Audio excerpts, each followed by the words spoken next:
Pemirsa khazanah, Allah Subhanahu wa Ta'ala berfirman, "Dan dirikanlah solat. Sesungguhnya solat itu mencegah dari perbuatan keji dan munkar." Al-Quran Surah Al-Ankabut ayat 45. Bila solat mencegah dari perbuatan keji dan munkar, mengapa ada orang yang rajin solat namun tetap berbuat jahat? Perlu difahami, tidak semua solat itu bisa mencegah pelakunya dari perbuatan keji dan munkar. Hanya orang yang menunaikan solat dengan benar saja yang akan mendapat hikmah dan faedah dari solatnya. Solat itu bukan hanya sekedar ucapan dan gerakan yang hampa tanpa makna. Rasulullah SAW pernah menegur seseorang usai solat.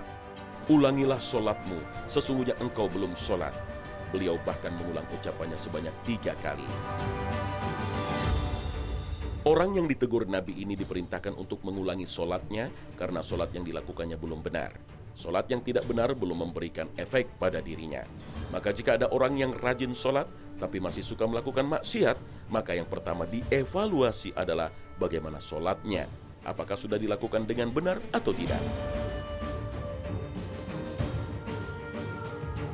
Al-Hasan bahkan menegaskan, jika solatmu tidak mencegahmu dari keji dan munkar, maka sesungguhnya kamu tidak solat. Oleh karenanya, Al-Maraghi sangat tegas mengingatkan, sesungguhnya Allah telah memerintahkan kita untuk menegakkan solat, yaitu dengan melaksanakannya secara sempurna, secara lahir dan batin. Ucapan Abu Aliyah patut kita renungkan tentang solat yang bisa mencegah seseorang dari perbuatan keji dan munkar. Di dalam solat itu ada 3 unsur penting, yaitu ikhlas, khasyah atau takut, dan zikrullah atau ingat kepada Allah. Maka jika tiap solat tidak ada ketiga unsur ini, tidaklah disebut solat, karena dengan kandungan ikhlas dalam solat akan menuntun pada kebaikan. Khasyah atau rasa takut akan mencegah seseorang dari perbuatan mungkar. Sedangkan zikrullah atau mengingat Allah akan mencakup makna mengajak ma'ruf, kebaikan, dan mencegah kemungkaran.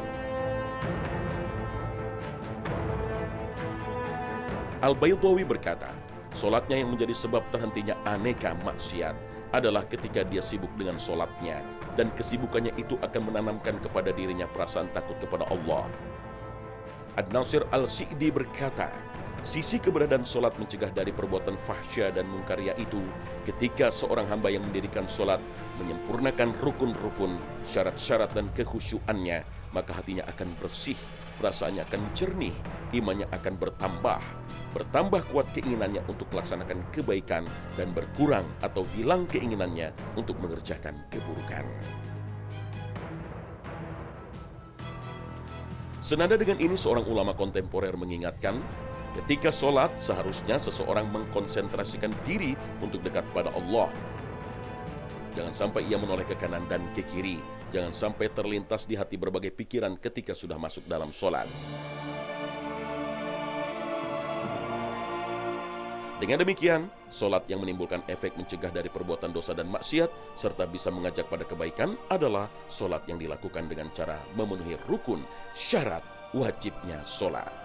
Demikian pula dengan melakukan hal-hal sunnah yang menyempurnakan sholat, membuang jauh-jauh dari dalam pikiran hal-hal di luar sholat, tidak menoleh ke kanan dan ke kiri ketika sedang melaksanakan sholat, menghadirkan hati saat sholat dengan merenungi setiap ayat dan bacaan yang diucap, bersemangat dalam hati untuk melakukan kebaikan dan mencegah kemungkaran. Jika sholat kita belum sampai ke tahap seperti ini, maka patut mengoreksi diri dan tidak perlu menjadikan sholat sebagai kambing hitam. Abu Dzar menuturkan bahwa Nabi SAW bersabda, barang siapa yang mendapati kebaikan, maka hendaklah ia memuji Allah, dan barang siapa yang mendapati selain dari itu, janganlah ia menyalahkan kecuali dirinya sendiri. Hadis riwayat Muslim.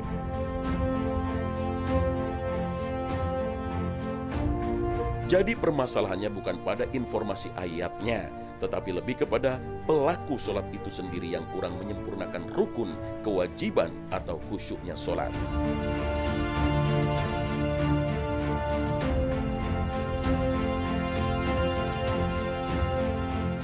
Semestinya kita menyempurnakan semua itu, sehingga sholat kita menimbulkan efek baik dan bisa menjadi penggugur dosa-dosa kita.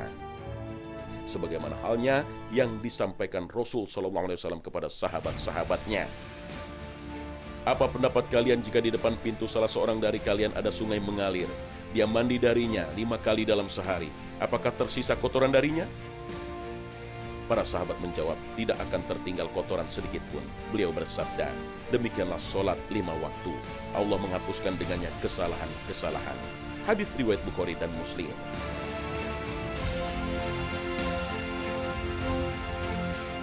Pertanyaannya untuk kita adalah, kalau ada orang yang mandi 5 kali sehari dan semalam, misalnya pagi hari sekali, siang hari, sore hari, lalu di waktu maghrib sekali, dan di waktu malam juga sekali, ini pun masih ditambah dengan mandi-mandi lain yang ia lakukan.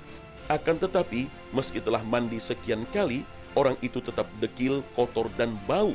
Pertanyaannya, yang salah mandinya atau cara mandinya? Tentu saja yang harus kita pertanyakan adalah cara mandinya. Pasti cara mandinya yang keliru. Barangkali sama saja dengan mandi bebek yang sekedar mencelupkan sebagian tubuh ke air, asal ada yang basah. Demikian pula dengan sholat. Jika sholat sudah ditunaikan, tapi pelakunya masih saja senang berbuat buruk dan maksiat, bukankah berarti sama saja dengan sholat bebek? Namun perlu diingat bahwa dosa-dosa yang dikerjakan oleh seseorang, baik dosa kecil apalagi dosa besar, tidak boleh dijadikan alasan untuk meninggalkan sholat. Karena sholat 5 waktu diwajibkan kepada seorang muslim baligh dan berakal dalam keadaan bagaimanapun, kecuali wanita yang haid. Maksiat yang dilakukan oleh seseorang tidak boleh dijadikan sebagai alasan untuk meninggalkan sholat 5 waktu, apapun maksiat yang dilakukan. Dia harus tetap sholat dan tidak boleh meninggalkannya. Semoga di kemudian hari dia bisa memperbaiki sholatnya sehingga dapat mencegahnya dari melakukan hal-hal yang diharamkan oleh Allah Ta'ala. Orang yang sholat dan masih berbuat maksiat tentu saja masih lebih baik daripada yang tidak sholat dan berbuat maksiat. Bahkan boleh jadi bila dia tidak sholat, maksiatnya akan bertambah. Meskipun tentunya harus berusaha dan diusahakan oleh orang lain agar kualitas sholatnya ditingkatkan dan maksiatnya ditinggalkan. Wallahu a'lam.